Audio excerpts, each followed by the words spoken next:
Bonjour à tous, j'espère que vous allez bien. On se retrouve aujourd'hui pour la FAQ 600 000 abonnés, même si ça fait déjà plusieurs semaines qu'on a franchi le cap des 600 000 abonnés, mais j'ai été pas mal occupé ces dernières semaines et donc je n'ai pas pu faire le montage plus tôt.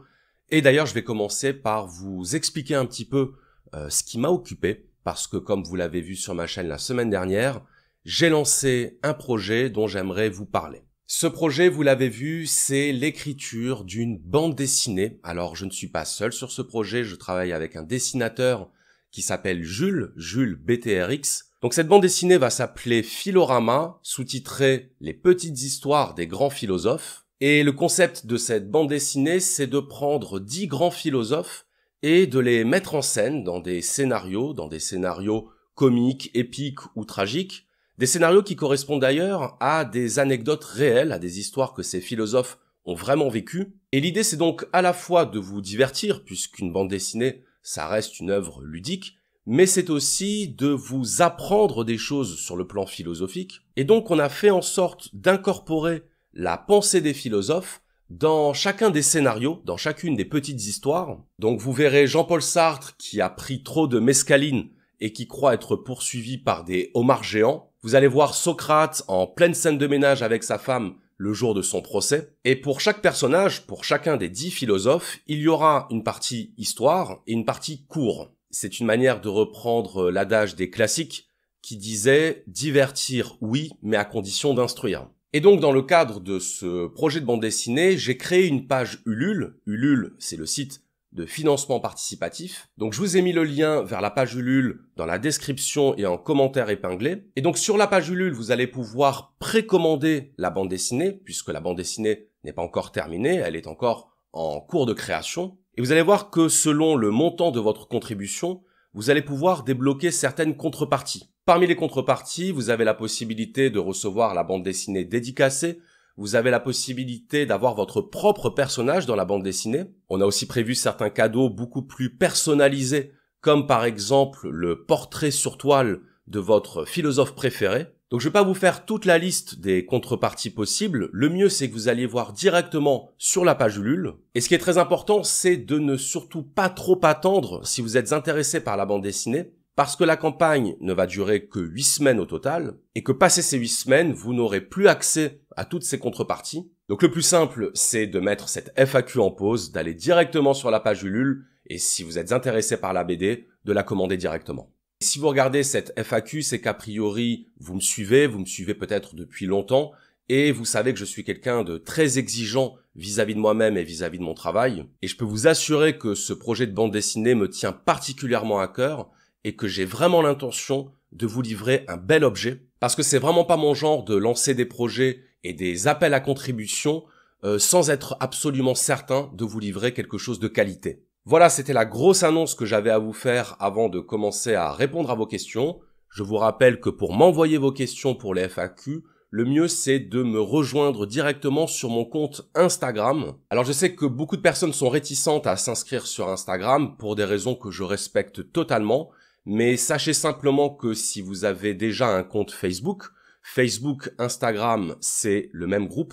Pourquoi je vous dis ça? Parce que c'est sur Instagram que je publie le plus d'informations, c'est le réseau social sur lequel je suis le plus actif. C'est là où je vous annonce le thème des prochains épisodes, c'est là où je vous montre des coulisses de la création de mes épisodes. Mais Instagram, c'est aussi un réseau social que j'utilise pour publier des textes philosophiques, des textes de ma plume. Et comme je sais que beaucoup de personnes parfois me demandent d'exprimer mon avis, d'exprimer mes opinions dans mes épisodes, eh bien le mieux pour ces personnes, c'est de me rejoindre directement sur Instagram, parce que c'est là que j'exprime beaucoup plus mes opinions, mes conceptions, ma manière de voir les choses. Ce que je fais également dans les FAQ, mais sauf que les FAQ, c'est tous les 100 000 abonnés, alors que sur mon compte Instagram, je publie de manière beaucoup plus fréquente. Voilà, j'en ai terminé pour les annonces promotionnelles. On va maintenant pouvoir passer aux réponses à vos questions. C'est parti, première question.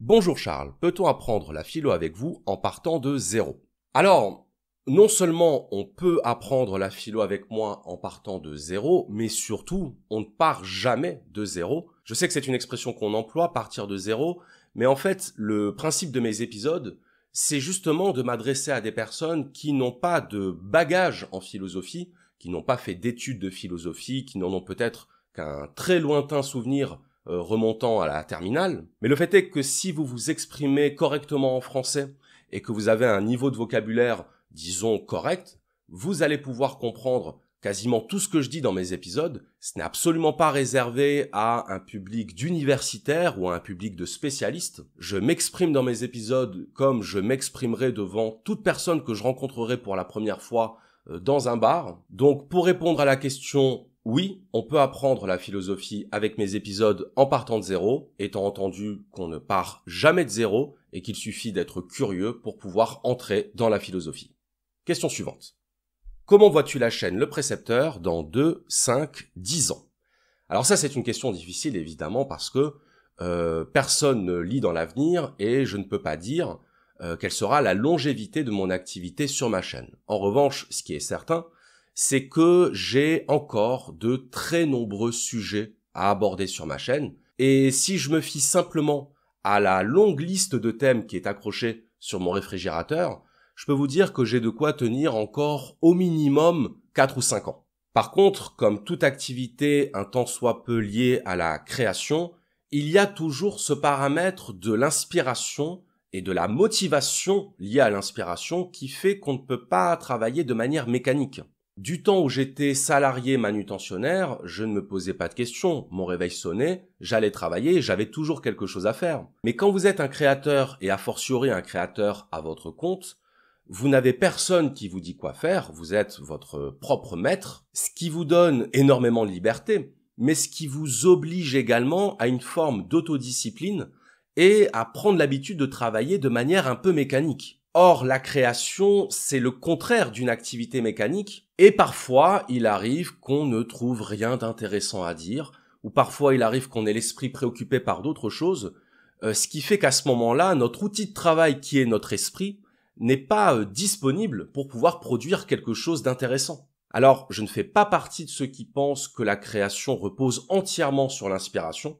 Je pense que la création, c'est avant tout du travail, c'est-à-dire de se lever le matin et de se mettre derrière son bureau, parce que souvent, on croit qu'il faut attendre que l'inspiration arrive pour commencer à créer.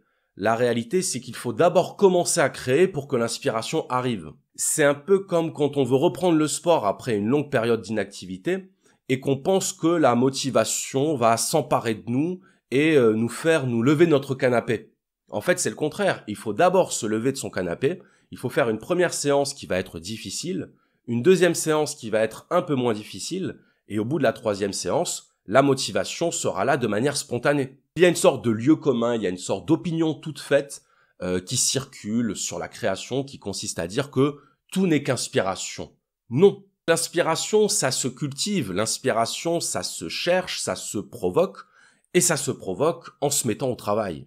Mais il faut quand même admettre qu'il y a des métiers beaucoup plus pénibles, et quand on a la chance de pouvoir vivre de la création, la moindre des choses, c'est de ne pas trop s'en plaindre. Question suivante.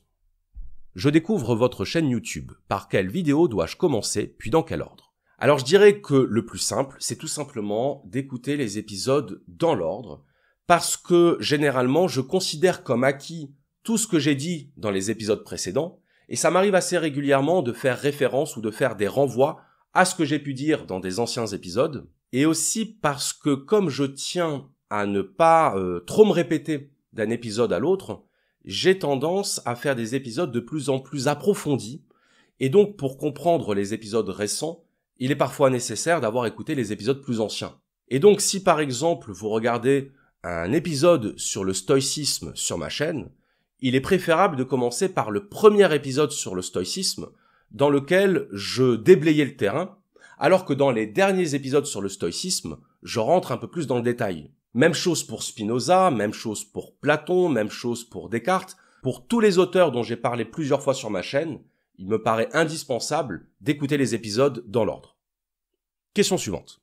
Est-ce qu'enfant tu te posais déjà des questions philosophiques existentielles? Oui, et ça j'ai déjà eu l'occasion de le dire, je crois, dans une précédente FAQ, aussi loin que remontent mes souvenirs, je me suis toujours posé des questions sur le monde, je me suis toujours interrogé, j'ai toujours été curieux, et je me souviens même m'être posé la question de Dieu alors que j'étais à la maternelle, que j'avais environ 4 ans. Question suivante. Quelles activités fais-tu en dehors des vidéos et de la philo? Alors ça, Maxence, tu le sauras, et tu seras sans doute surpris de la réponse, en t'abonnant à mon compte Instagram. Salut! As-tu déjà été découragé par la philosophie au point de vouloir tout arrêter? Alors non, je n'ai jamais été découragé au point de vouloir tout arrêter. Par contre, il est vrai que parfois, on peut ressentir une forme de lassitude, on peut ressentir une forme d'usure, de fatigue psychologique liée au fait qu'on a l'impression de faire de la philosophie de manière industrielle. Je suis quelqu'un qui aime rentrer dans la pensée de manière approfondie, et ça nécessite du temps. Et quand on a un rythme de publication à honorer, on ne peut pas se permettre de passer 2 mois ou 3 mois sur un auteur. Donc automatiquement, on va avoir tendance à privilégier les auteurs, les concepts, les courants de pensée qu'on connaît déjà, qu'on maîtrise le mieux. Et donc parfois c'est un peu frustrant parce que on aimerait avoir le temps de découvrir de nouveaux auteurs, d'étudier de nouveaux courants de pensée, et c'est pas toujours possible parce qu'on a des contraintes, parce qu'on ne peut pas s'extraire de ces contraintes. Donc ça, c'est quelque chose qui m'a parfois non pas découragé au point de vouloir tout arrêter, mais qui m'a parfois fait remettre en question le sens de mon travail et la manière dont je voulais vivre de ma passion. Donc le jour où j'aurai plusieurs mois d'avance sur ma programmation, le jour où j'aurai 4, 5, 6 épisodes d'avance déjà produits, bien à ce moment-là, je me vois bien m'octroyer 1 mois pendant lequel je vais me plonger dans la découverte d'un nouvel auteur, et j'en profiterai évidemment au passage pour vous préparer un petit épisode sur l'auteur en question. Question suivante. Comment être spirituel en étant connecté au monde? La sagesse rend-elle heureux? Ma position sur la spiritualité, c'est que plus on se prétend spirituel, plus on est dans une posture spirituelle, et plus on est dans l'acceptation du monde matériel tel qu'il est, et plus on est authentiquement spirituel. Ce que je veux dire par là, c'est que parfois, on brandit la carte de la spiritualité pour justifier le fait d'être inadapté au monde, ou pour justifier le fait de pouvoir dire tout le mal qu'on pense du monde. Je trouve que ce n'est pas être spirituel que de critiquer le matérialisme, que de critiquer la superficialité, que de critiquer l'ego. Pourquoi? Parce que le matérialisme, la superficialité et l'ego font partie du monde, et que si être spirituel, c'est avoir compris le monde, avoir compris le sens de l'existence, eh bien la spiritualité est donc censée conduire à la compréhension de ces choses qu'on dénonce. Je ne vois pas ce qu'il y a de spirituel dans le fait de pointer l'ego des autres. Je ne vois pas ce qu'il y a de spirituel dans le fait de dire que le monde est corrompu et que donc il faut le rejeter. Je ne dis pas qu'il faut accepter la corruption ou qu'il faut trouver ça normal. Je dis simplement que ce n'est pas ça la spiritualité. Alors, nul n'est tenu à la spiritualité, qu'on soit bien d'accord. Mais je considère que la spiritualité, c'est la démarche qui consiste à se réconcilier avec la matière. Et que lorsqu'on se réconcilie avec la matière, on ne parle plus de spiritualité précisément parce qu'on l'a intégrée. Et qu'on n'a pas besoin de parler de quelque chose qu'on a intégré.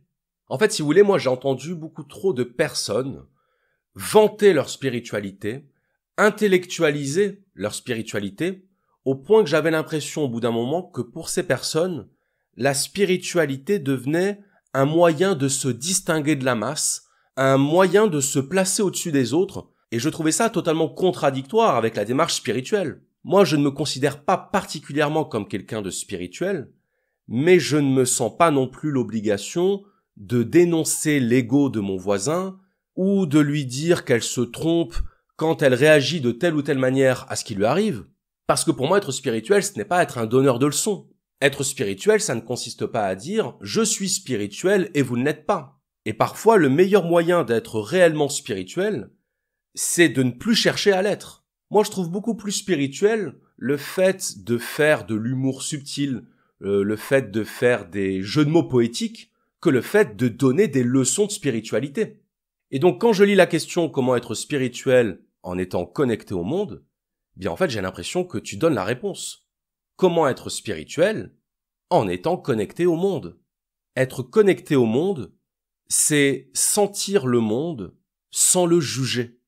Et si la spiritualité a un adversaire, c'est-à-dire quelque chose à abattre, c'est le jugement. Et quand je parle du jugement, je ne parle pas du jugement intellectuel, je ne parle pas du jugement entre le vrai et le faux. Je parle du jugement qui fait qu'on se place très souvent dans la position de l'inquisiteur, dans la position de celui qui sait ce qui est bien et ce qui est mal, et qui veut convaincre les autres, pour ne pas dire les convertir, à sa propre conception du bien. Quand on est un tant soit peu spirituel, il y a une chose qu'on a intégrée, c'est le fait que chacun avait besoin de vivre ses propres expériences pour comprendre les choses selon son propre chemin d'évolution. Parce qu'il y a des choses qui ne se comprennent pas par des discours, qui ne se comprennent pas par les livres, mais qui se comprennent parce qu'on les a vécues, et parce qu'on les a vécues dans telle circonstance, à telle époque, dans tel contexte. Et souvent, on se croit habilité à donner des leçons de vie aux autres parce que nos expériences nous auront fait comprendre certaines choses et qu'on pense qu'il suffit de plaquer sur l'autre l'enseignement qu'on a retenu de notre expérience pour qu'il le comprenne et pour qu'il se mette aussitôt à l'appliquer. Mais ça ne marche pas comme ça.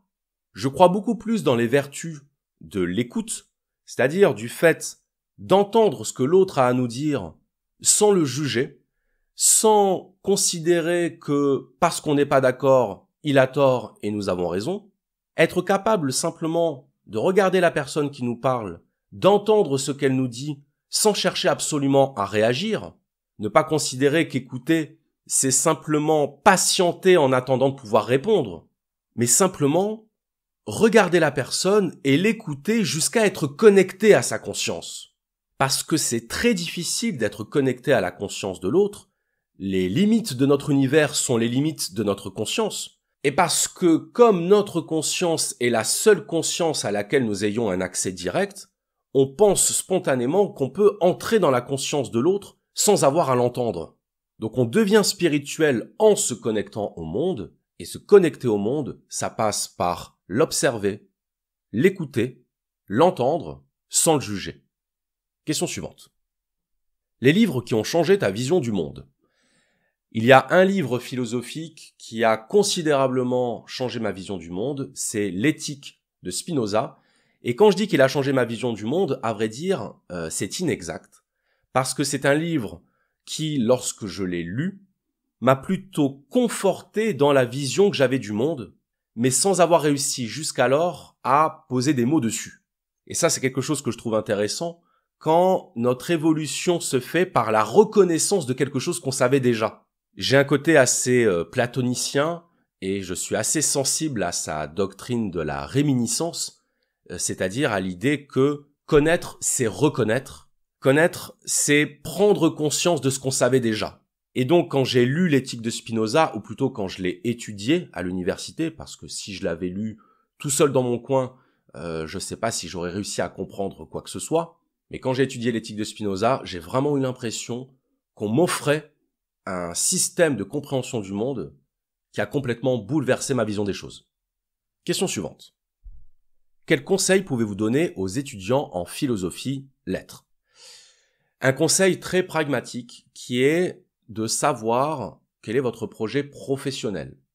On se lance parfois, même souvent, dans des études littéraires ou artistiques, simplement par plaisir, par passion, par intérêt, et on en oublie un peu trop vite la question du débouché professionnel. Je pense qu'il n'y a rien de honteux, qu'il n'y a rien de dégradant à faire des études littéraires en se posant la question de ce qu'on va en faire. Donc si vous faites des études longues, un master, voire un doctorat, ce que je peux vous conseiller, c'est de vous poser déjà la question quel sera votre domaine ou votre auteur de spécialité. Parce que ça paraît tout bête, mais lorsqu'on fait de longues études littéraires, en termes de débouchés professionnels, à part l'enseignement, il n'y a pas grand-chose. Et donc quitte à devenir enseignant, autant devenir enseignant dans la branche qui nous intéresse, et donc pour ça, avoir une spécialité. Et on ne s'improvise pas spécialiste d'un auteur ou d'une période. C'est un travail de fond, c'est un travail qui se mène sur plusieurs années. Donc ce que je peux vous conseiller, c'est, le plus tôt possible, déterminer le sujet qui vous intéresse le plus et qui deviendra votre sujet de spécialité. Question suivante. Si personne ne sait quel est le but de la vie, alors pourquoi les philosophes disent d'y tenir? Bien, je suis pas totalement d'accord avec la formulation de cette question, puisque tous les auteurs ne disent pas de tenir à la vie. Je prendrai par exemple Schopenhauer, qui explique bien que l'existence est absurde, que l'existence n'est synonyme que de souffrance et d'ennui, et donc Schopenhauer ne fait pas partie des philosophes qui disent qu'il faut tenir à la vie. Si on prend le cas d'Albert Camus explique dans le mythe de Sisyphe que la seule question philosophique vraiment sérieuse, c'est celle du suicide, ce qui veut dire que la valeur de la vie est tout sauf une évidence. Et je ne parle même pas d'un auteur comme Cioran. Vous allez voir qu'en termes de pessimisme sur la vie, on est quand même sur un sacré niveau. Donc je ne pense pas qu'il y ait unanimité des philosophes quant à la valeur de la vie. En revanche, je pense que chaque philosophe va avoir sa propre interprétation de ce qui donne du sens à la vie, et la valeur de la vie qui va en découler dépend de cette interprétation. Question suivante. Comment la philosophie aborde le sujet spiritualité? Question de Juliana, alias Ayam Jujubafit, que je vous invite à aller suivre sur Instagram. Alors, je dirais que toute philosophie ne contient pas des éléments de spiritualité. En revanche, il existe une approche philosophique de la spiritualité. Et je prendrai comme exemple la question de la mort chez Socrate, et donc chez Platon, à travers la notion de migration des âmes. Socrate pensait, et il n'était pas le seul à son époque, c'était une croyance répandue, une croyance qui d'ailleurs vient des Égyptiens, que l'âme se détachait du corps au moment de la mort, que l'âme était immortelle, et qu'après la mort, l'âme allait rejoindre le séjour des essences éternelles. Pour Socrate, l'existence physique, l'incarnation, n'est qu'un passage, n'est qu'un moment, qui n'est pas le tout de la vie. Parce que pour Socrate, la vie ne se traduit pas forcément par l'existence matérielle. La vie, avec un V majuscule, c'est la vie dans le monde des essences, ce que les religieux appelleraient l'au-delà, parce que dans cette conception, les vivants proviennent des morts. Alors évidemment, dit comme ça nous paraît très étrange, très déconcertant, mais quand on arrive à se placer dans cette mentalité, dans cette manière de percevoir les choses, ça fait sens. Alors nous, aujourd'hui, on vit dans un monde matérialiste au sens philosophique, c'est-à-dire qui considère que rien n'existe en dehors de la matière. Et partant de ce point de vue, la vie et la conscience ne sont que des émanations de la matière. En gros, la conception moderne, c'est celle qui consiste à dire que l'esprit est une conséquence de la matière et non pas l'inverse. La conception de Socrate, la conception des anciens en général, c'est l'inverse. L'idée des anciens, c'est que l'esprit préexiste à la matière, que l'esprit préside à la matière, et ça ne relève pas simplement d'une croyance au sens religieux du terme. C'est une conception philosophique, c'est une conception métaphysique qui considère que l'esprit ne peut pas être limité dans le temps et dans l'espace. Et que si on se pose la question du commencement, si on se pose la question de l'origine, il nous sera impossible de placer cette origine dans la matière, étant entendu que la matière, elle, est limitée dans le temps et dans l'espace. Le monde matériel est régi par une loi, qui est la loi de la causalité. La loi de la causalité implique la temporalité, à savoir qu'une cause ne peut pas être postérieure à son effet. La cause est toujours antérieure, elle précède toujours l'effet. Donc la loi de la causalité implique la temporalité, et la temporalité implique le commencement. Donc c'est là qu'on peut parler d'une approche philosophique de la spiritualité, parce qu'on touche à des notions spirituelles, mais sur la base d'un raisonnement rationnel. Donc je dirais que la philosophie aborde la spiritualité en essayant de créer un terrain rationnel à la réflexion spirituelle. Question suivante. Comment les religions ont pu tenir des milliers d'années? Je dirais que les religions ont pu tenir des milliers d'années et continueront sans doute à tenir des milliers d'années parce que les religions viennent répondre à un besoin humain qui est le besoin de sens.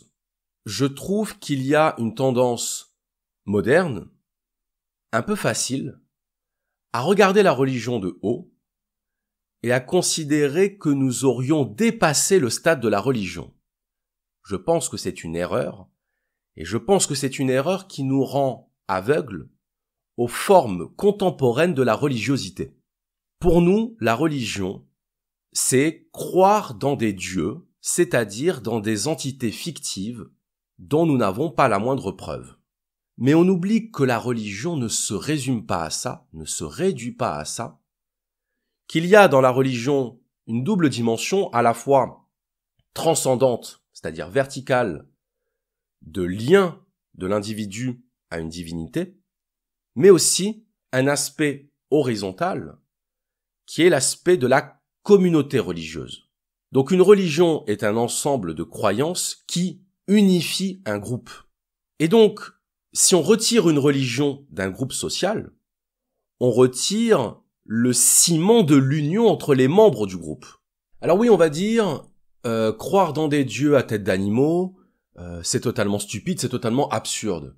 Oui, mais sauf que, aujourd'hui, nous avons des croyances qui paraîtront tout aussi stupides et tout aussi absurdes à ceux qui vont nous suivre.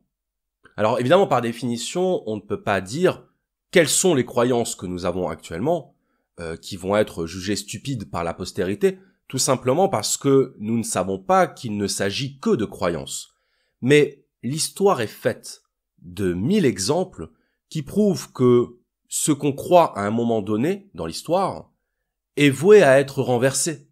Et aujourd'hui, le simple fait qu'il y ait autant de querelles scientifiques sur la question de la matière, sur la question de la nature et du fonctionnement de la matière, ça devrait nous alerter sur le fait qu'il est fort probable que les croyances que nous avons encore actuellement sur la nature de la matière se révèlent totalement fausses dans quelques décennies.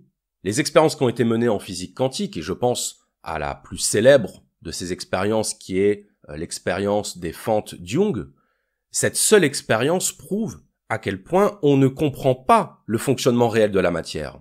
Et en l'absence d'une compréhension complète et véritable du fonctionnement de la matière, on est obligé de fonctionner sur des croyances.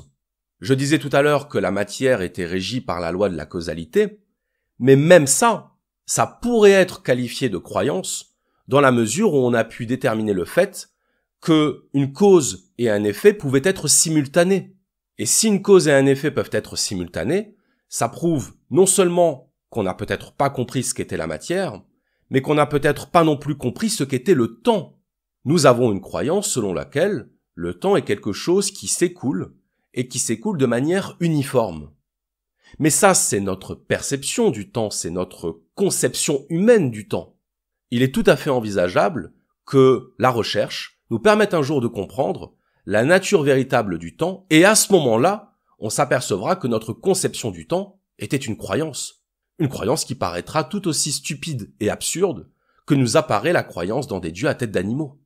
Donc ce que je veux dire par là, c'est que derrière la question de savoir comment les religions ont-elles fait pour tenir des milliers d'années, il faut éviter de projeter l'ombre de prétentions modernes qui consiste à croire que nous avons résolu la plupart des questions.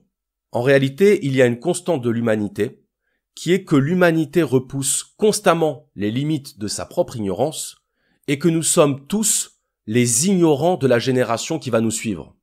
Il me semble que l'Occident moderne souffre quand même d'un complexe de supériorité qui nous fait regarder ceux qui ont vécu dans le passé comme des personnes qui sont nées avant l'intelligence.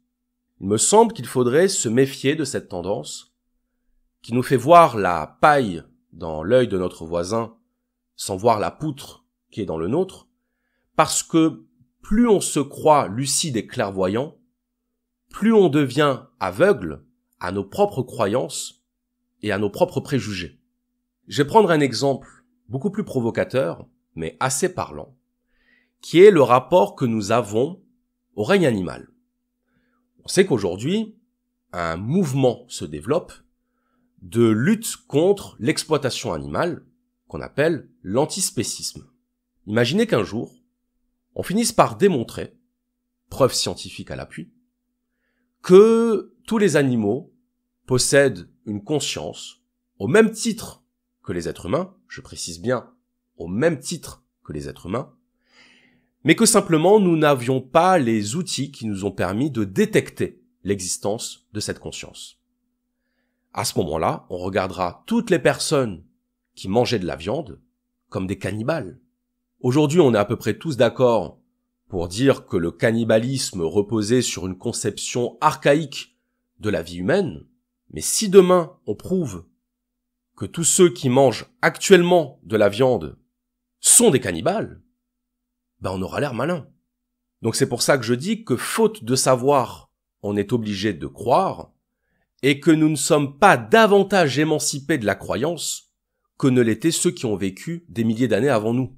Simplement, le pôle de la croyance s'est déplacé sur d'autres questions, et on regarde, avec un œil un peu paternaliste, un peu condescendant, ceux qui n'avaient pas compris ce que nous avons compris depuis. Mais c'est ce même œil paternaliste et condescendant que vont porter sur nous ceux qui vont nous suivre. Et je terminerai de répondre à cette question en faisant un parallèle entre la religion et la politique. Parce qu'on est très fort quand il s'agit de dénoncer les croyances et les comportements religieux, sans voir que les schémas de ces comportements sont exactement les mêmes que chez les militants politiques. Un religieux convaincu, un religieux fervent, verra partout la marque de la présence de Dieu.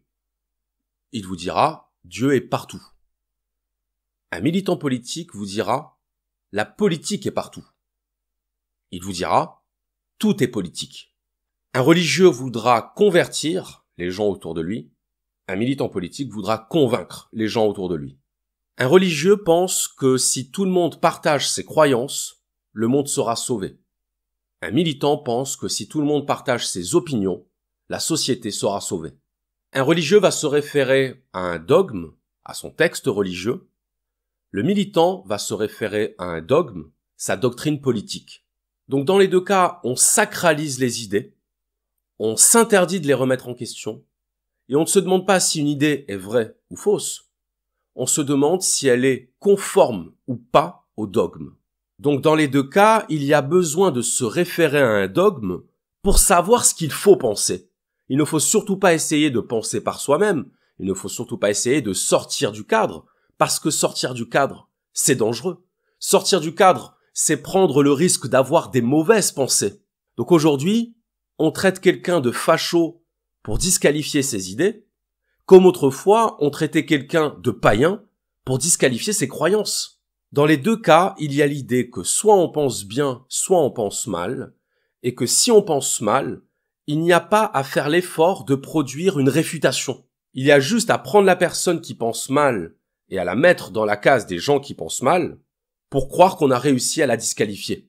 Et dans la religion comme dans le militantisme politique, il y a besoin de désigner le mal, il y a besoin de désigner l'ennemi. Donc dans la religion, le mal, c'est le diable, et chez les militants politiques, le mal, c'est soit le fascisme, soit le communisme. Dans les deux cas, pour la religion comme pour le militantisme, il y a l'incapacité à admettre que l'on puisse penser différemment. Dans les deux cas, on a les prêtres. Les prêtres, ce sont ceux qui vous livrent la bonne version, la bonne interprétation de la ligne à suivre. C'est ce qu'on appelle littéralement les querelles de chapelle, et les querelles de chapelle sont les plus destructrices. Et dans la religion, comme dans le militantisme politique, on nie la réalité quand la réalité contredit notre pensée. Donc c'est ce qui fait que le militant de droite va totalement nier les inégalités de richesse, tandis que le militant de gauche va totalement nier l'insécurité. Donc là-dessus, je suis sur la ligne de Simone Veil, la philosophe, qui disait que la politique, c'était le contraire de la pensée, parce que le militant politique ne cherche pas la vérité, le militant politique cherche à convaincre les autres qu'il a raison.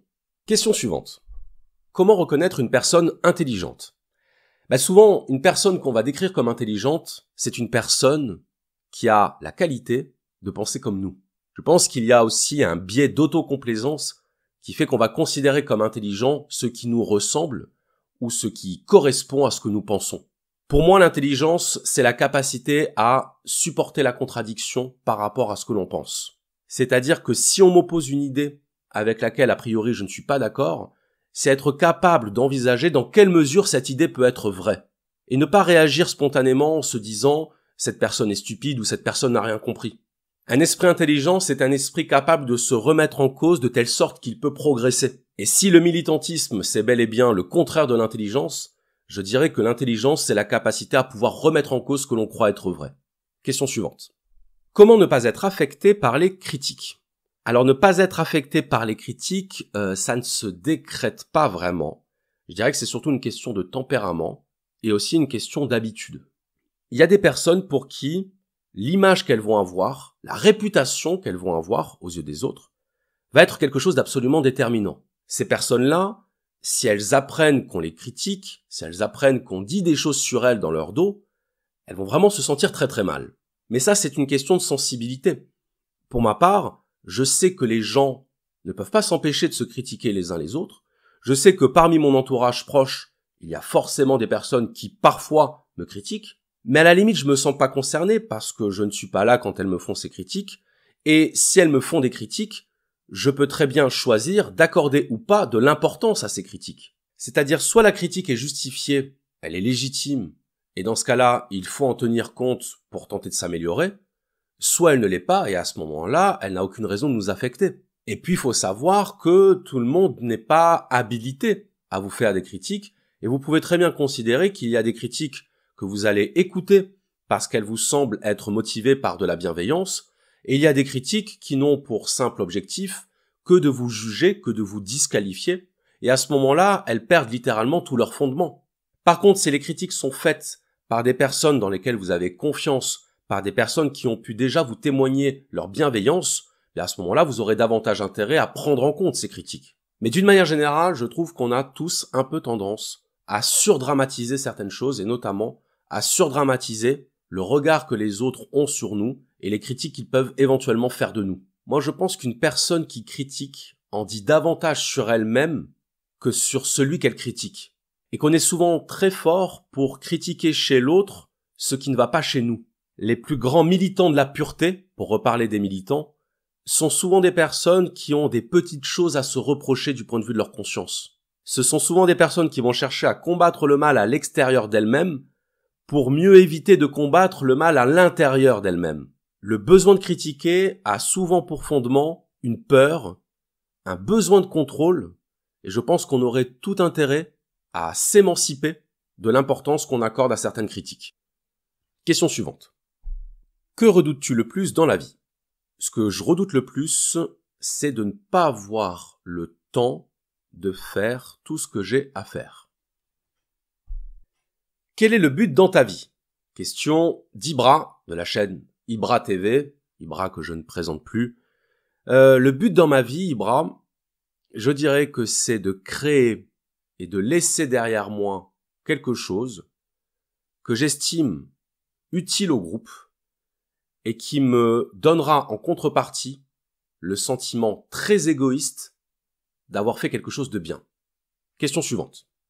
Comment tu vas en ce moment ? Eh bien écoute, je vais très bien, un petit peu fatigué parce que je travaille sur plusieurs projets en parallèle, dont notamment le fameux projet dont je vous ai parlé au début de cette FAQ, le projet de la bande dessinée avec Jules, donc la bande dessinée qui va s'intituler Philorama, les petites histoires des grands philosophes, et donc tu me donnes l'occasion de vous rappeler que si vous avez envie de précommander la BD, il vous suffit de suivre le lien vers la page Ulule qui se trouve en commentaire épinglé et dans la description de cette vidéo.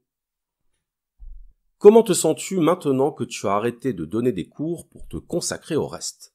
Eh bien écoute, je me sens beaucoup mieux depuis que j'ai arrêté les cours, non pas que je ne souhaitais plus voir mes élèves, mais tout simplement parce que quand on a plusieurs activités en parallèle, c'est très difficile de se concentrer sur une seule. Et quand je commence à travailler sur un épisode, mais que je sais qu'il va falloir que je m'arrête dans 1 heure pour partir donner cours, qu'ensuite je vais devoir rentrer, j'aurai d'autres choses à faire avant de pouvoir m'y remettre, ça casse ma concentration, ça casse mon rythme, et donc c'était la meilleure chose que je puisse faire que de me consacrer simplement à la réalisation de mes épisodes et à mes projets annexes. Je suis très content d'avoir été professeur particulier pendant des années. J'en tire vraiment une certaine gloire, une certaine fierté. Mais je pense que le moment était venu de passer à autre chose. L'existence fonctionne souvent comme ça, par succession de cycles. J'étais arrivé à la fin d'un cycle et donc maintenant, je vais pouvoir me consacrer à plein temps au travail sur mes épisodes. Es-tu entouré au quotidien de personnes qui partagent ta passion pour la philo? Alors non, j'ai assez peu de personnes qui partagent ma passion pour la philo, et c'est tant mieux. Parce qu'il faut savoir que quand je retrouve mes amis, quand je retrouve mes proches, et qu'on fait l'apéro ensemble, je n'ai pas spécialement envie de parler de philosophie à ce moment-là. Parce que la philosophie, c'est ma passion, mais c'est aussi mon métier, et je trouve dans mon métier le moyen d'assouvir cette passion. Et comme je fais la différence entre la passion et l'obsession, j'arrive parfaitement à parler d'autre chose que de philosophie, heureusement d'ailleurs. Et donc généralement, les personnes avec qui je passe le plus de temps pour le loisir, on parle de choses beaucoup plus légères. Question suivante. Bonjour Charles, que penses-tu des vidéos d'Antoine Goya qui sont axées sur la philosophie et le cinéma en général? Bonjour. Alors, Antoine Goya, je connais sa chaîne depuis très longtemps, je pense même quasiment depuis la première vidéo qu'il avait faite en réponse à un live de Teddy Boy RSA sur l'écrivain Céline. Et je me rappelle même qu'à cette époque, il y avait chez Antoine une forme de ressentiment, une forme en tout cas de nervosité. Maintenant, il est beaucoup plus détendu dans ses vidéos. Et il se trouve que je partage un point commun avec Antoine Goya, qui est que lui comme moi, nous utilisons YouTube, c'est-à-dire une plateforme de divertissement, pour essayer de propager de la culture. Mais Antoine a bien compris que le premier usage de YouTube, c'était le divertissement, et donc il adopte une stratégie pédagogique différente de la mienne, c'est-à-dire que lui, il va utiliser le clash pour attirer des gens vers ses vidéos, de manière à ensuite pouvoir leur parler de culture. J'appâte les gens avec du sang, d'accord? J'appâte les gens avec du sang, et après, t'as bien vu, et après je leur ai refilé Grizzlyman, je leur ai refilé Naissance de la tragédie, j'ai mis des gens qui venaient pour le sang en contact avec des œuvres. Et donc ça, je pense que ça vient du fait que Antoine, comme moi, est professeur, et quand on est professeur, on est directement confronté à la problématique de l'attention, de la captation de l'attention de nos élèves, et on sait que pour capter l'attention des élèves, il faut partir de ce qui les intéresse, de ce qui les motive ou de ce qui les touche. Très généralement, il choisit un youtubeur plus ou moins connu avec lequel il est en désaccord, il l'injurie copieusement. Parce que moi je ne suis pas une prostituée, contrairement à d'autres. Avant de nous exposer une autre manière de penser les choses, une autre manière de comprendre, très souvent en se référant à des auteurs. Moi je vous estime, monsieur. J'estime que Chateaubriand c'est pour vous également. Vous méritez Chateaubriand. Mais il y a aussi que Antoine Goya, parfois, je le trouve de mauvaise foi. Je te trouve de mauvaise foi, Antoine. Et notamment, je t'ai surpris une fois, en flagrant délit de mauvaise foi. J'ai la preuve de ta mauvaise foi dans une de tes vidéos, dans laquelle tu répondais à Bruno Le Salé sur la question de l'art. Et pour ça, tu as mobilisé un texte de Léon Tolstoï. Et il se trouve que, malheureusement pour toi, je venais de terminer la lecture de ce livre au moment où tu as sorti ta vidéo, et j'ai pu déceler un mensonge de ta part. Et comme je sais que tu aimes bien qu'on prouve ce dont on t'accuse, je vais prouver maintenant devant tout le monde que tu as menti sur Léon Tolstoï, et je vais le faire comme tu le fais toi-même, directement à partir des textes, puisque j'ai le livre juste là. Léon Tolstoï, qu'est-ce que l'art? Et donc dans ta vidéo, tu dis que Bruno a tort de considérer que le but de l'art, ce devrait être la beauté, que le but de l'art, ce serait la création du beau. Et tu t'appuies pour ça sur Tolstoï, qui dit que le but de l'art, ce n'est pas de créer la beauté, mais c'est de véhiculer des émotions. Mais là, il y a un vrai problème, surtout ce que tu racontes avec ton discours. Ce problème, c'est qu'on s'en bat les couilles de savoir si une œuvre d'art est belle. Et là, je vais parler d'un texte que j'ai lu il y a très peu de temps, parce que justement, je voulais te répondre, et puis je suis tombé dessus totalement par hasard. C'est un texte de Tolstoï qui s'appelle « Qu'est-ce que l'art ?» Donc tu t'appuies sur Tolstoï pour critiquer ce que dit Bruno Le Salé à propos de l'art contemporain, en disant que l'art contemporain, on s'en fiche de savoir si c'est beau ou pas. La question, c'est de savoir est-ce que ça procure des émotions. Et Tolstoï va prendre le problème à l'envers, il va dire, moi je vais pas faire une définition de l'art en fonction des œuvres que j'ai envie qui appartiennent à l'art, parce qu'en fait tout simplement ça voudrait dire mettre juste simplement les œuvres qui te plaisent, les œuvres que toi tu trouves belles dans l'art et puis rejeter tout le reste. Moi je vais essayer de faire une définition sans ça, et donc pour lui l'art ça va être plus quelque chose qui va véhiculer une émotion. Donc déjà ta conception du beau dans l'art c'était déjà rejeté au 19e siècle. Mais sauf que ce que tu ne dis pas, Antoine, c'est que, après avoir défini l'art comme une activité qui consiste à véhiculer des émotions, Tolstoï va plus loin. La définition donnée par Tolstoï de l'art, on la trouve en page 58. Mais le livre fait 215 pages. Et donc, entre la page 58 et la page 215, Tolstoï dit beaucoup de choses. Je vais lire quelques passages du texte de Tolstoï et je vais intégrer quelques extraits de ta vidéo pour que tout le monde puisse se rendre compte de ce que je suis en train d'expliquer. Tu dis que Tolstoï définit l'art par le simple fait de véhiculer des émotions. Mais tu ne dis pas que, page 163, Tolstoï exprime que l'art est bon s'il produit en l'homme des sentiments et des émotions qui le conduisent au bonheur. Pourquoi est-ce que tu ne le dis pas ? Je cite.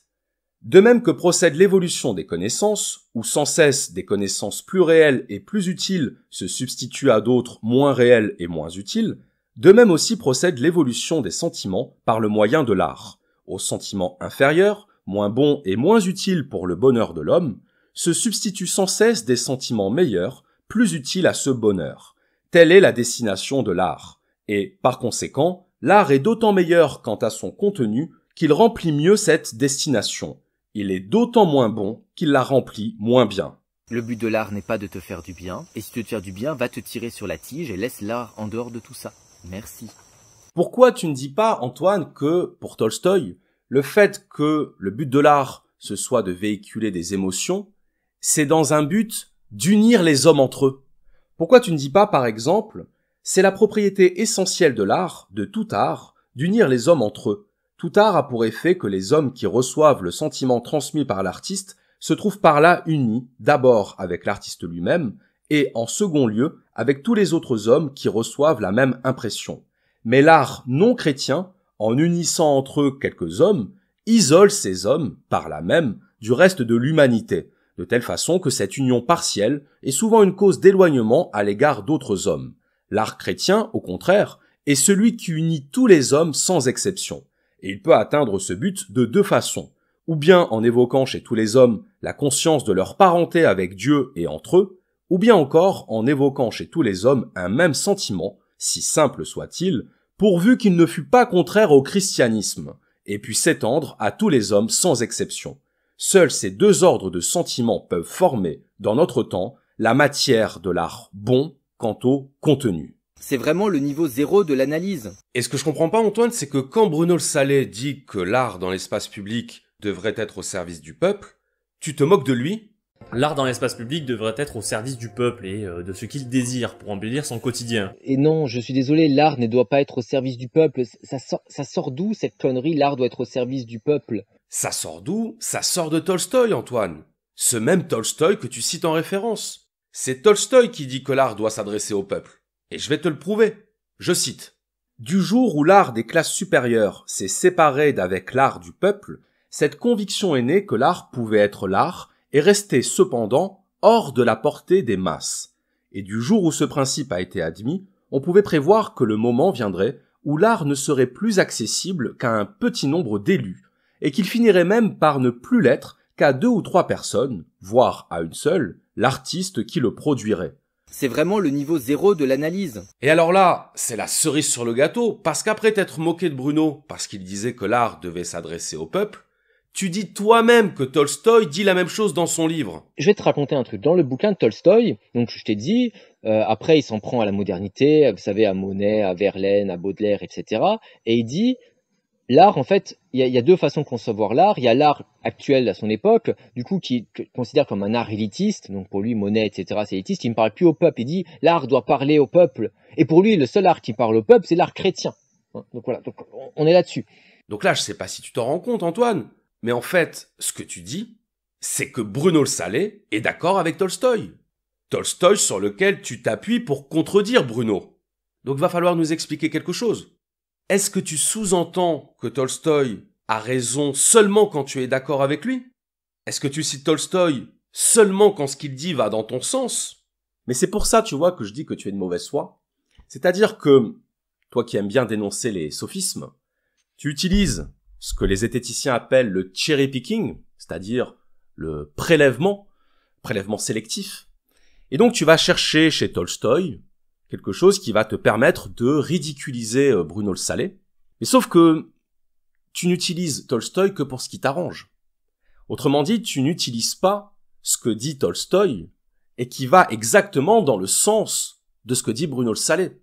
Et ça, je trouve que c'est pas très honnête, parce que ça donne l'impression pour les personnes qui n'ont pas lu Tolstoï, et je pense que tu en es conscient, ça donne l'impression que tu as répondu de manière cinglante et définitive à un youtubeur qui ne maîtrisait pas son sujet, et peut-être effectivement que Bruno le Salé ne maîtrise pas le sujet de l'histoire de l'art ou de l'art contemporain, mais prélever quelques lignes sur un livre de 200 pages pour donner l'impression que tu as raison, c'est ça qui me fait dire que tu es de mauvaise foi. Et je sais que pour beaucoup de personnes, tu passes pour un érudit, pour quelqu'un qui a beaucoup lu, et que donc, si tu t'attaques à un sujet, a priori, c'est toi qui vas gagner la confrontation. Mais si les personnes prennent la peine de lire Qu'est-ce que l'art de Tolstoï de A à Z, eh bien, ils vont pouvoir se rendre compte que dans ta vidéo, tu triches. Bon, on est dans la rhétorique, voilà, bon, un petit sophisme de temps en temps pour convaincre son audience, ça passe beaucoup mieux. Prélever des références littéraires sur lesquelles on va bâtir une argumentation et mettre complètement de côté le reste de ce que dit l'auteur qui ne va pas dans le sens de ton argumentation, je trouve que c'est pas très honnête.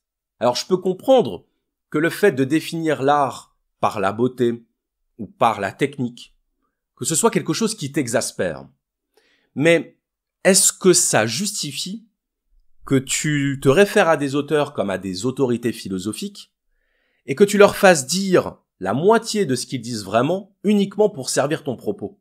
Et que donc si tu considères Tolstoï comme une référence sur la question de l'art et de la définition de l'art, pourquoi est-ce que tu ne prends pas sa définition complète de l'art? Donc là, je vais vous lire le début du chapitre 8 du livre de Tolstoï, dans lequel Tolstoï déplore le fait que l'art ait perdu sa dimension morale et religieuse. Je cite. « Le manque de foi des classes supérieures a produit ce résultat, qu'au lieu d'un art tendant à transmettre les plus hauts sentiments de l'humanité, c'est-à-dire ceux qui découlent d'une conception religieuse de la vie, nous avons eu un art ne tendant qu'à procurer la plus grande somme de plaisir à une certaine classe de la société. Et de tout l'immense domaine de l'art, seule cette partie a été cultivée qui procure du plaisir à cette classe privilégiée. Et pour ne rien dire des effets moraux qu'a eu sur la société européenne une telle perversion de la notion de l'art, cette perversion a encore affaibli l'art lui-même, et l'a, pour ainsi dire, détruit. Elle a eu pour premier résultat que l'art, en faisant du plaisir son seul objet, s'est privé de la source de sujets infiniment variés et profondes que pouvaient être, pour lui, les conceptions religieuses de la vie. Et son second résultat a été que, ne s'adressant qu'à un petit cercle, l'art a perdu la beauté de sa forme, est devenu affecté et obscur. Et son troisième et principal résultat a été que l'art a cessé d'être spontané, ou même sincère, pour devenir absolument apprêté et artificiel. Donc là, Tolstoï contredit ta vision de l'art à deux niveaux. Premièrement, parce que pour lui, l'art véritable, c'est l'art religieux, plus précisément l'art chrétien. Or, on sait ce que tu penses de la religion. C'est la religion des débiles, ok. Enfin, c'est une religion, t'as compris quoi. Et deuxièmement, quand tu dis qu'on s'en fout de savoir si une œuvre d'art est belle, on s'en bat les couilles de savoir si une œuvre d'art est belle. J'en déduis donc que quand Tolstoï déplore le fait que l'art ait perdu la beauté de sa forme, ça veut dire que tu te réfères à un auteur qui dit n'importe quoi. Alors là, le passage que je vais lire est intéressant parce qu'il répond directement à ce que tu as répondu à Victor Ferry lorsqu'il disait que le film Titane était un film absolument nul et que ce n'était pas ça le but de l'art, ce n'était pas de montrer des femmes en train de copuler avec des voitures. Ce film est juste bon à faire frétiller les intellos, à donner un vernis culturel à ceux qui n'osent pas assumer pleinement leur soif de gore et de cochon. Regardez, quand je regarde par la fenêtre, hop, non, on ne voit pas de femmes qui copulent avec des voitures. Donc là, qu'est-ce que tu as répondu à Victor Ferry? Tu lui as répondu qu'il avait, je cite, une rhétorique de curé. Là, clairement, on a une rhétorique de curé, d'accord? Il n'y a aucun argument, c'est une rhétorique de curé. Oh là là, je fais de la psychologie de comptoir, regarde, c'est du vernis intellectuel, je sais pas dessus le cochon, le cochon, c'est pas bien le cochon. On dirait une phrase qui aurait pu nous sortir l'imam de Molenbeek entre deux jupilaires. Et ce qui est intéressant, c'est que Tolstoï, dans son livre, dénonce exactement la même chose que Victor Ferry, à savoir la sexualisation de l'art. Mais ça, curieusement, tu n'en parles pas. Regardons ce qu'écrit Tolstoï, c'est page 85. Plus tard, l'élément du désir sexuel a commencé à pénétrer de plus en plus dans l'art. Il est devenu désormais, à très peu d'exceptions près, un élément essentiel dans tous les produits artistiques des classes riches, et en particulier dans les romans. De Boccace à Marcel Prévost, tous les romans, contes et poèmes expriment le sentiment de l'amour sexuel sous ses formes diverses. L'adultère est le thème favori, pour ne pas dire l'unique thème de tous les romans. Une représentation théâtrale a pour condition indispensable que, sous un prétexte quelconque, des femmes apparaissent sur la scène avec le buste et les membres nus.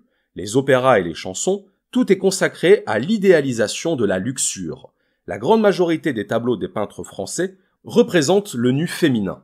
Dans la nouvelle littérature française, à peine s'il y a une page où n'apparaisse le mot nu. Là, clairement, on a une rhétorique de curé, d'accord? Il n'y a aucun argument. Pour lui, c'est vraiment là le sujet qui lui pose problème. C'est rien que le fait qu'on lui dise, il y a une femme qui va se prendre un truc sur les seins, pour lui, c'est pas beau, de base, c'est pas beau. Peu importe comment est-ce que c'est traité, d'accord? Il n'y a aucune analyse esthétique. Peu importe comment c'est traité, peu importe comment le réalisateur le film, ce sera moche. C'est vraiment le niveau zéro de l'analyse. Et on pourrait continuer comme ça pendant longtemps. Je vais lire un autre passage dans lequel Tolstoï, Antoine, te donne tort sur ce que tu dis à propos du jugement de la majorité. Qu'on se le dise, et je pense que 99% des gens sont d'accord avec moi, c'est de la branlette intellectuelle et c'est de la merde. Bon, déjà, il faudrait prouver que 99% des personnes sont d'accord avec toi, et puis surtout, il faudrait prouver que ça veut dire quelque chose, que 99% des personnes sont d'accord avec toi. Ça, juste un appel à la majorité. Tu dis qu'on ne peut pas s'appuyer sur le critère de la majorité pour décider si une œuvre d'art est réussie ou pas. Je pense qu'il ne faut pas donner au peuple ce qu'il veut, parce que le peuple, en fait, de toute façon, n'a aucune idée de ce qu'il veut, et surtout, il veut de la merde. Voilà, ça me semble assez évident. Et surtout, l'artiste est censé être maître à bord. C'est lui qui décide quelle vision il a. C'est lui le génie. Et c'est à nous de lui courir après. Eh bien, il se trouve que Tolstoï n'est pas d'accord avec toi, et je vais te le démontrer. Dire qu'une œuvre d'art est bonne, et cependant incompréhensible à la majorité des hommes, c'est comme si l'on disait d'un certain aliment qu'il est bon, mais que la plupart des hommes doivent se garder d'en manger. La majorité des hommes peut ne pas aimer le fromage pourri ou le gibier faisandé, mais estimé par des hommes dont le goût est perverti. Mais le pain et les fruits ne sont bons que quand ils plaisent à la majorité des hommes. Et le cas est le même pour l'art. L'art perverti peut ne pas plaire à la majorité des hommes, mais le bon art doit forcément plaire à tout le monde. Et puis surtout, il faudrait prouver que ça veut dire quelque chose, que 99% des personnes sont d'accord avec toi. Ça juste un appel à la majorité. Tu te moques de Bruno en disant que si le critère de la majorité était un critère pertinent, eh bien à ce moment-là, il faudrait considérer que Avengers, c'est une œuvre d'art. On propose au peuple, voilà, on dit « Oh, qu'est-ce que tu vas aller voir au cinéma ?» Qu'est-ce qu'il va voir? Il va voir Avenger. Avenger en gamme. Donc, de deux choses l'une, Antoine. Soit tu te fies à ta propre définition de l'art, ou plutôt à celle que tu as prise chez Tolstoï, à savoir que l'art a pour fonction de véhiculer des émotions, et dans ce cas-là, tu es bien obligé d'admettre que Avengers, ça véhicule des émotions. Et pour ce qui est de l'argument de la majorité, Tolstoï donne complètement raison à Bruno le Salé. Et on va terminer sur la question de la compréhension de l'œuvre d'art, puisque tu dis dans ta vidéo réponse à Bruno le Salé que ce n'est pas grave de ne pas avoir d'explication pour une œuvre d'art. Ça fait quoi s'il faut interpréter une œuvre d'art? Est-ce qu'en quoi c'est grave si jamais l'artiste dit « Bon, tiens, cette œuvre d'art, tu l'interprètes comme tu la veux ». Est-ce qu'on a des explications pour toutes les œuvres d'art? Est-ce qu'il faut une explication? Mais en fait, moi, ce que je vois, c'est que vous avez des bien faibles capacités réflexives. Vous avez juste pas envie de vous poser la question. Vous avez juste la flemme. Mais c'est pas un problème, Antoine. C'est juste que, malheureusement pour toi, Tolstoï dit exactement le contraire. À savoir que lorsque l'art n'est pas compréhensible, c'est que c'est soit du mauvais art, soit que ce n'est pas de l'art du tout. Je cite. « Si donc l'art de notre temps est incompréhensible pour la masse, ce n'est point parce qu'il est trop bon, comme les artistes se plaisent aujourd'hui à le dire. Si cet art est incompréhensible à la masse, c'est simplement parce qu'il est de mauvais art, ou même que cet art n'est pas de l'art du tout. L'objet des œuvres d'art étant d'exprimer des émotions, comment peut-on parler de ne pas les comprendre? Un homme du peuple lit un livre, voit une peinture, entend une pièce ou une symphonie, et il n'éprouve aucune émotion. On lui dit que c'est parce qu'il ne peut pas comprendre. On lui promet de lui montrer quelque chose, il entre et ne voit rien. Et on lui dit que c'est parce que sa vue n'est pas préparée pour un spectacle de ce genre. Mais cet homme sait qu'il voit très bien. Et s'il ne voit pas ce qu'on lui a promis de lui montrer, il en conclut simplement, à juste titre, que ceux qui ont entrepris de lui faire voir le spectacle n'ont pas rempli leur engagement. Et de dire que, si mon art ne touche pas un certain homme, la faute en est à ce que cet homme est trop stupide, outre que c'est un comble de vanité, c'est encore un renversement des rôles, comme si un malade engageait un homme bien portant à se mettre au lit. Mais en fait, moi, ce que je vois, c'est que vous avez des bien faibles capacités réflexives. Vous avez juste pas envie de vous poser la question. Vous avez juste la flemme. C'est vraiment le niveau 0 de l'analyse. Donc moi, ce que je pense, c'est que s'il n'y avait pas marqué Léon Tolstoï sur la couverture de ce livre, et que tu étais tombé sur l'extrait que je viens de lire à l'instant, tu aurais pu en faire une vidéo pour dire à quel point c'était stupide. Tu aurais pu faire une vidéo pour dire à quel point c'est stupide de se référer à l'avis de la majorité en matière d'art, en matière de jugement esthétique, parce que tu le dis toi-même, tu n'es pas démocrate justement parce que tu considères que la majorité, la plupart du temps, pense n'importe quoi. Je ne suis pas démocrate pour éviter ça, justement. La démocratie, ça te pousse à te faire croire que ton opinion est légitime sur absolument tous les sujets. Tu n'y connais rien sur un sujet, normalement, tu n'as pas d'opinion sur ce sujet-là. Donc là, je viens de démontrer que tu t'appuies sur des auteurs que tu cites de manière tronquée, simplement pour donner l'apparence d'avoir raison par rapport à quelqu'un qui n'a pas tes références littéraires ou philosophiques, mais dont le contenu du propos est finalement plus proche de la pensée des auteurs que tu utilises que tu ne l'es toi-même. Donc pourquoi tu ouvres ta gueule? Pourquoi tu ouvres ta gueule? Voilà, j'ai terminé ma démonstration, Antoine, que parfois tu utilises les références quand elles t'arrangent. Et j'ai une petite pensée pour mon bouquin de Tolstoï. J'avais juste envie de remettre certaines choses en place quant à la manière dont certains spectateurs absolutisent la parole de leur gourou, et que derrière un personnage sur YouTube, il y a un être humain, et que parfois l'être humain a une mauvaise foi quand il a envie de régler des comptes. Est-ce que tu vas continuer à faire des vidéos sur des sujets que tu ne maîtrises pas? Ou est-ce que tu vas te remettre en question, te rendre compte que tu n'as pas à parler sur ces sujets-là, à moins de t'être renseigné profondément? Question suivante. Le déterminisme et le libre arbitre sont-ils vraiment incompatibles? Alors là, on en revient à ce fameux sujet, le fameux combat entre le déterminisme et le libre arbitre. Eh bien, je ne pense pas que les deux soient incompatibles. Je pense plutôt que on ne comprend pas exactement de quoi on parle quand on parle de déterminisme et de libre arbitre, parce que on voudrait absolutiser ces deux notions, on voudrait croire que tout est absolument déterminé au même titre, ou alors on voudrait croire que le libre arbitre supposerait l'absence totale d'influence sur notre pensée. Et je pense que dans les deux cas, on se trompe. Je pense qu'il y a un déterminisme qui ne s'applique pas exactement de la même manière sur les corps purement physiques et sur les corps spirituels, c'est-à-dire sur les individus dotés d'une conscience. À partir du moment où nous sommes des êtres matériels, nous sommes des êtres contraints. Nous sommes contraints par la gravité, nous sommes contraints par la causalité, nous sommes contraints par nos origines, par notre environnement. Donc on ne peut pas s'abstraire, on ne peut pas s'émanciper de toutes ces déterminations, de toutes ces contraintes, de toutes ces influences. En revanche, on peut en avoir conscience, et à partir du moment où on en a conscience, on peut en être un peu moins l'esclave. Mais dire que tout est déterminé au même titre, c'est-à-dire sans faire de hiérarchie dans ce déterminisme, je pense que c'est non seulement abusif, mais c'est aussi très réducteur. Parce que ce n'est pas la même chose que de dire que nos choix sont déterminés par notre vécu, par notre sensibilité, par notre tempérament. Ce n'est pas la même chose que de dire que ce livre est déterminé à tomber par terre si je le lance. Parce que dans le cas de l'être humain, il y a ce qu'on appelle la possibilité. La possibilité d'échapper aux prédictions, aux prévisions C'est-à-dire la possibilité d'être l'exception au déterminisme.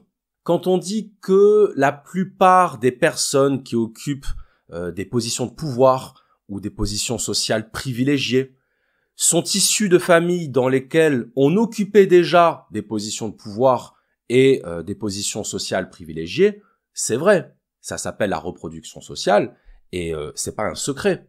Mais on est bien d'accord que ce déterminisme social-là, il admet des exceptions.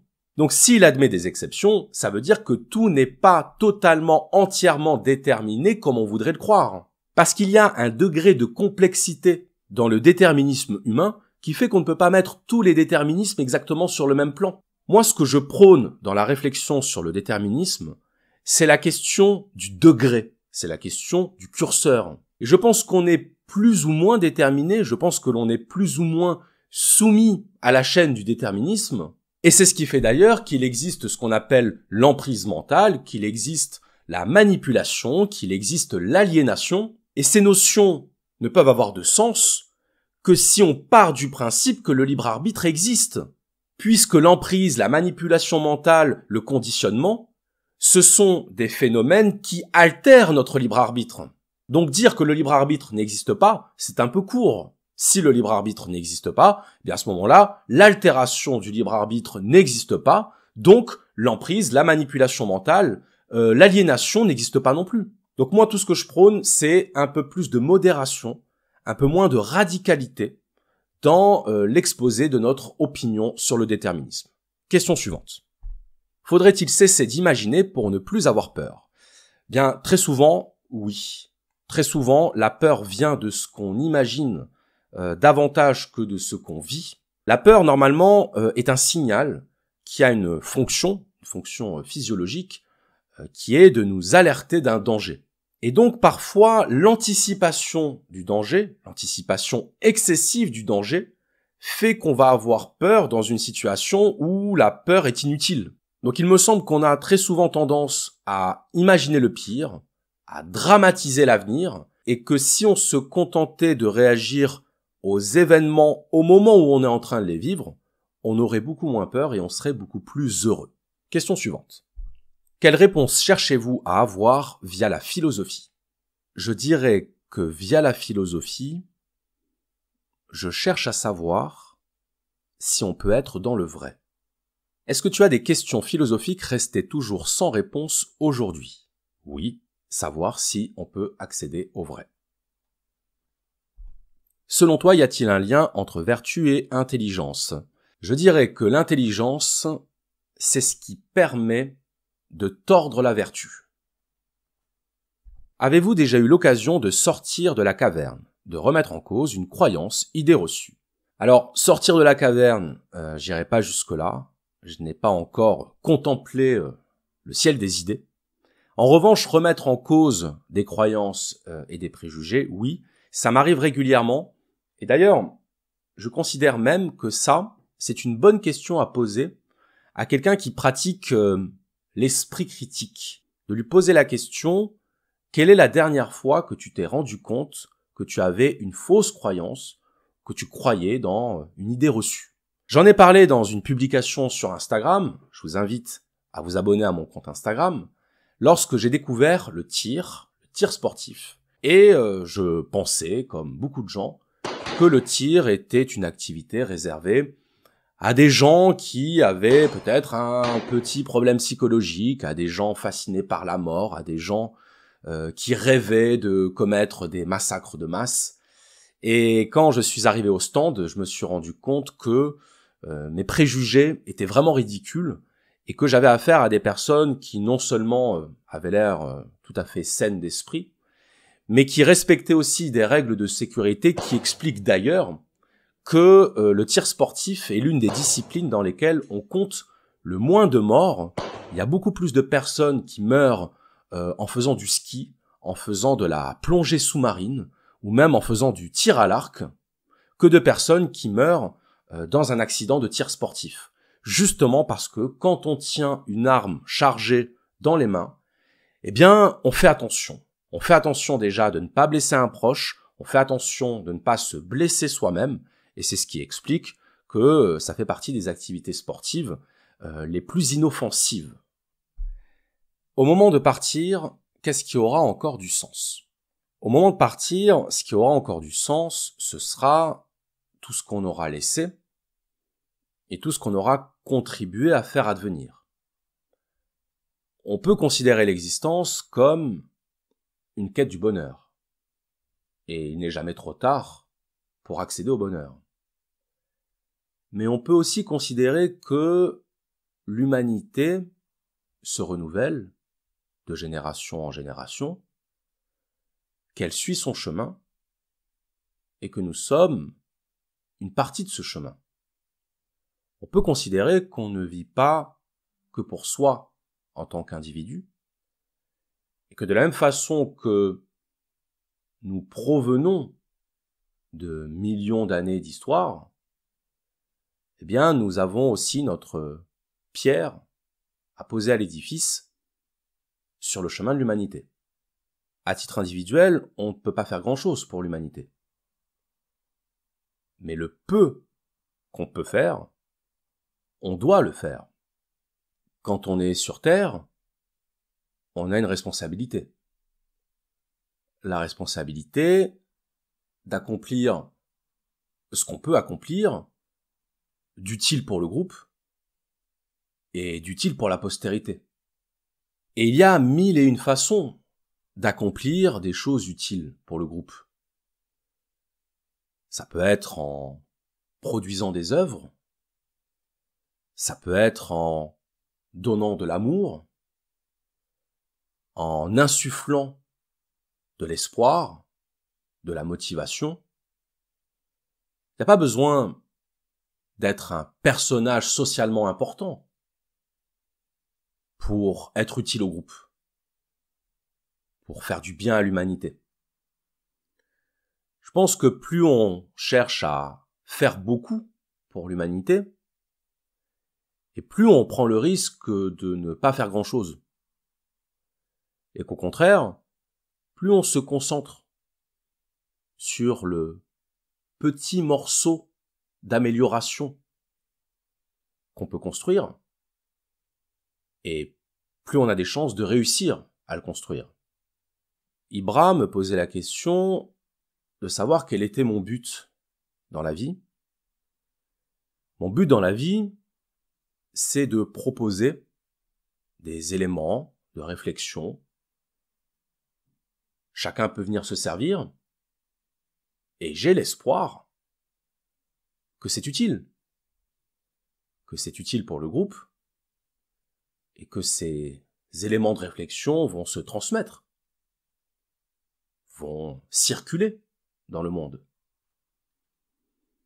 À chaque fois qu'on entre en interaction avec quelqu'un, directement ou indirectement, on produit une petite influence sur le monde.